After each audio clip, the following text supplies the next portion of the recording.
Oi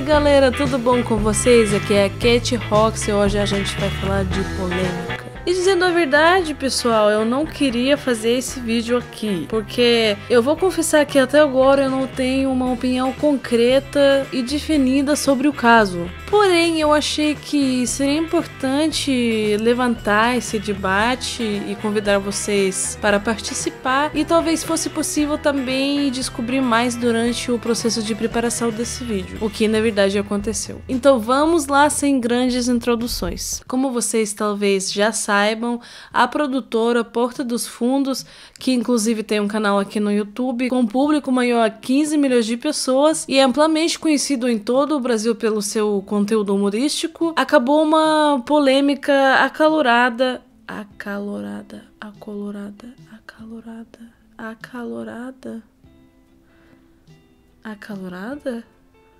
Provocou uma polêmica muito forte na sociedade brasileira em meados de dezembro passado. Isso aconteceu por causa do especial natalino que a produtora lançou.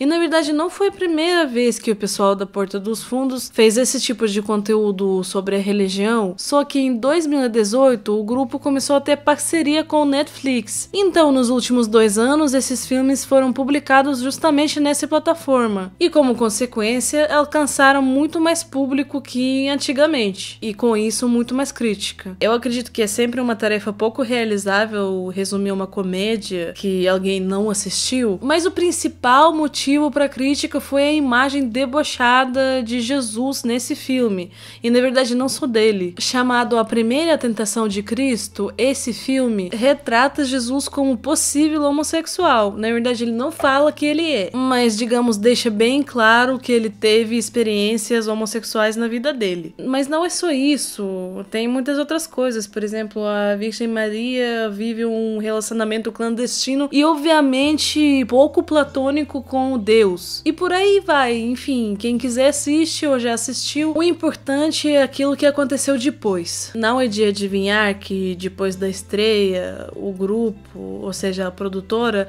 virou um alvo de fortes críticas tanto por parte de cidadãos comuns quanto por parte de grupos integralistas, inclusive. Entretanto, essas críticas não acabaram sendo meramente verbais. Na madrugada de 24 de dezembro, a sede da Porta dos Fundos, que se situa na zona sul do Rio de Janeiro, foi atacada com 2 coquetéis Molotov jogados na fachada do imóvel. Houve danos materiais no quintal e na recepção, mas felizmente não teve nenhumas vítimas. Os investigadores afirmam que foi um grupo de 5 pessoas, todos encapuzados, menos um. Ele se chama Eduardo Fauzi e está agora em fuga no meu país, que se chama Rússia. O Itamaraty já pediu extradição, mas ainda não recebeu resposta da Rússia e a gente ainda não sabe como que vai terminar toda essa história. Ontem, dia 8 de janeiro, foi informado que a Justiça do Rio de Janeiro tinha censurado o especial da Porta dos Fundos e ordenado que Netflix tirasse do ar esse vídeo. Agora, quando eu tava gravando esse vídeo, eu vi uma notícia no Globo que essa decisão foi cancelada pelo Supremo Tribunal Federal, graças a Deus, mas o precedente continua existindo. Enfim, sendo feita essa retrospectiva, eu, como pessoa de valores e visões liberais, só queria sublinhar que eu condeno qualquer tipo de violência, que foi o caso de ataque contra a sede da produtora, e qualquer tentativa de limitar a liberdade de expressão. Nisso, a minha opinião está muito clara e concreta. Porém, toda essa situação me deixou meio que perplexa, porque eu não consegui formular a minha opinião sobre o próprio especial da produtora. Eu sou uma pessoa sem fé definida, eu cresci numa família ortodoxa, porém não muito religiosa, e com os meus 25 anos eu nunca desenvolvi um afeto pelo cristianismo ou qualquer outro tipo de religião, e eu me considero uma pessoa em busca que está ainda conhecendo o mundo e talvez procurando as doutrinas para confiar, ou talvez eu nunca confie em nenhuma doutrina religiosa religiosa, eu não sei. Enfim, de qualquer jeito, eu não tenho religião nenhuma e por causa disso, eu não acredito que eu realmente possa dizer se esse filme é impróprio ou não, porque não é, na verdade, o meu lugar de fala. Porém, eu achei esse caso muito interessante como uma chance de levantar uma discussão e se perguntar, será que podemos brincar ou até zoar da religião? E se sim, onde que passa o limite? Nos comentários embaixo do trailer do especial no YouTube, eu vi um monte de comentários indignados. Na verdade, eu acho que eu quase não vi comentários positivos e um deles foi mais ou menos o seguinte: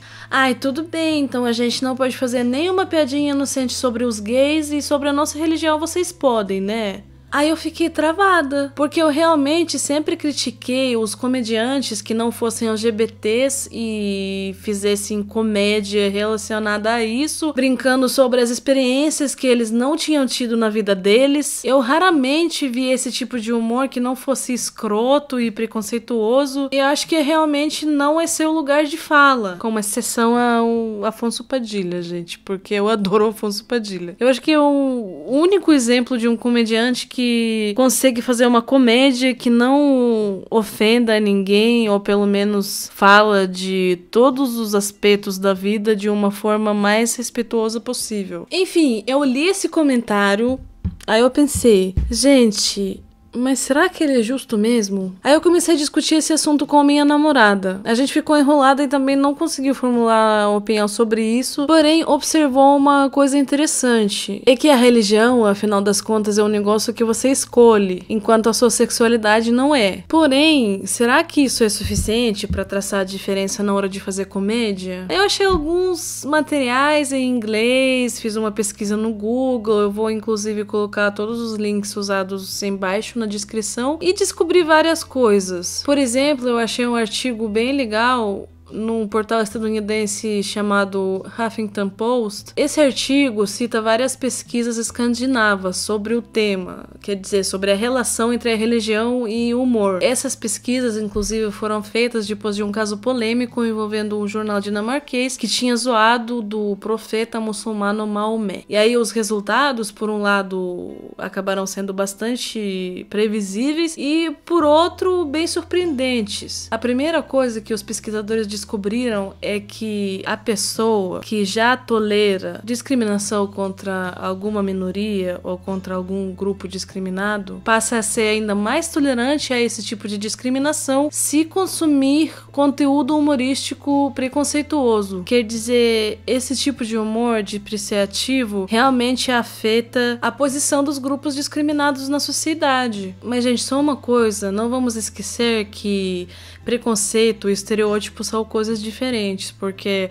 por exemplo, fazer piada falando que qualquer lésbica é uma hétero que foi decepcionada pelos homens é preconceito. Falar que toda lésbica gosta de gato e de camisa de xadrez já é outra coisa, é estereótipo. As pesquisas também mostraram outros resultados que foram bem positivos. Por exemplo, o humor religioso pode ser uma ferramenta de aproximação de culturas diferentes. Através de piadas e brincadeiras sobre sua própria religião, as pessoas de origens diferentes podem conhecer melhor outras culturas, porém em casos bastante específicos. Agora, para mim, a pergunta onde que fica essa linha continua bem aberta, mas quando eu tava refletindo sobre esse caso do especial da Porta dos Fundos e aquele comentário aleatório sobre as piadinhas quanto aos gays, eu percebi duas coisas. Primeiro, o humor da produtora nesse especial concreto e as brincadeirinhas de machos héteros sobre as bichas e os viados são umas coisas completamente diferentes. Segundo caso, são os ataques diretamente direcionados contra um grupo de pessoas já discriminados, ou seja, ataques contra as pessoas vivas, enquanto o primeiro caso é um simples repensamento de dogmas. Na verdade, o que a produtora faz nesse vídeo não é uma zoeira contra as pessoas de fé,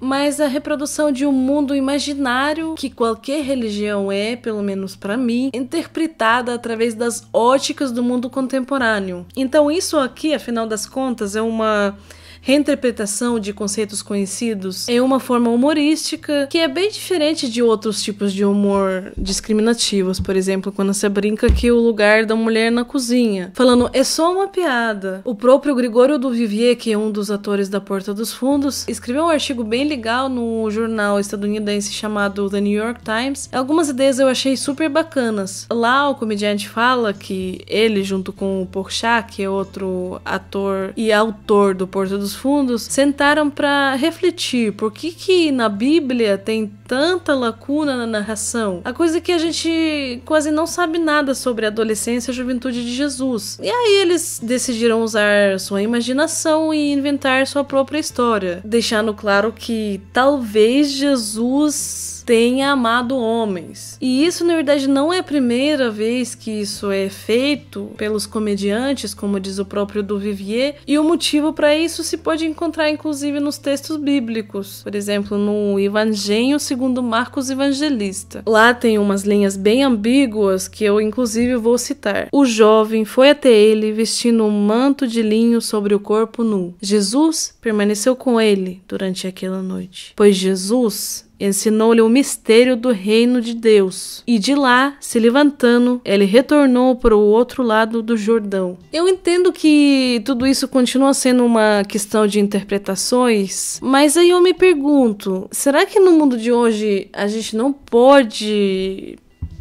nos permitir a repensar algumas dogmas, de repensar essas interpretações de umas formas novas? Claro que ninguém tá propondo usar os especiais do Porta dos Fundos como livros religiosos para educar as crianças na escola, mas para algumas pessoas adultas isso pode ser uma forma de entretenimento, reflexão e talvez até ensinamento sobre empatia e aceitação. Afinal das contas, quem se sente ofendido não é obrigado a assistir, né? E agora, segunda coisa, o especial natalino do Porta no Netflix não saiu pela primeira vez. Na verdade, no ano anterior, em 2018, já tinha saído um especial parecido, debochado, ousado, sarcástico, da mesma forma que o especial desse ano. O filme retrata a sé secreta de Jesus com seus condiscípulos, e Jesus é representado como um cara super safado, alcoólatra, grosseiro, super debochado. Além disso, todo mundo nesse filme fica bêbado, faz besteira, fala merda, generalizando. Mas vocês acham que esse filme levantou pelo menos a metade dessas polêmicas que levantou o filme onde Jesus é supostamente homossexual? Claro que não. E não acham uma discordância? Não parece que é justamente a questão de homossexualidade que revoltou tanto todos os críticos? Pois é, me parece também. E aqui o preconceito fica bem visível, porque por algum motivo a homossexualidade, que na opinião de crentes é um pecado, passa a ser um pecado maior que outros pecados, o que não tem lógica nenhuma. Agora, será que eu gostei do especial? Mais sim do que não. Eu achei algumas coisas bem nada a ver, mas não foi por causa do tipo de humor, foi por causa do meu gosto pessoal. E a pergunta permanece a mesma. Será que esse tipo de humor é realmente amoral e ofensivo? Depois de falar tudo que eu falei aqui, eu estou mais disposta a responder negativamente. Mas eu abro espaço para reflexões posteriores e também quero ressaltar que nem sempre a gente precisa de umas respostas definidas, né? A vida é cheia de ambiguidades, dúvidas, equívocos. E às vezes é isso mesmo, a gente não consegue achar uma resposta. Às vezes ela simplesmente não existe. Então eu espero que vocês tenham achado interessante essa minha pequena reflexão aqui. E eu estaria muito feliz se vocês comentassem aqui embaixo o que vocês acharam do especial do Porta dos Fundos. Se esse tipo de conteúdo pareceu ofensivo para você, compartilhem suas opiniões e experiências, por favor, eu acho que vai ser muito bacana. E se você é novo aqui, por favor, se inscreva já. A gente tem um monte de coisa aqui, a gente tem política, ativismo, feminismo, LGBT, Rússia, resumos de filmes. E acreditem, galera, que o ano de 2020 vai ser muito mais produtivo. E não esqueça de botar um like, por favor. Então é tudo pra hoje, até o próximo vídeo. Um abraço apertado e um beijinho. Gente, por que nesse... Por quê? Por que nesse vídeo eu tô falando com esse sotaque? É porque eu sempre falo ele como... Por quê? Por quê? Por quê? Por quê? Por quê? São 6 da manhã e eu estou aqui filmando o terceiro vídeo. Eu acho que tô doida.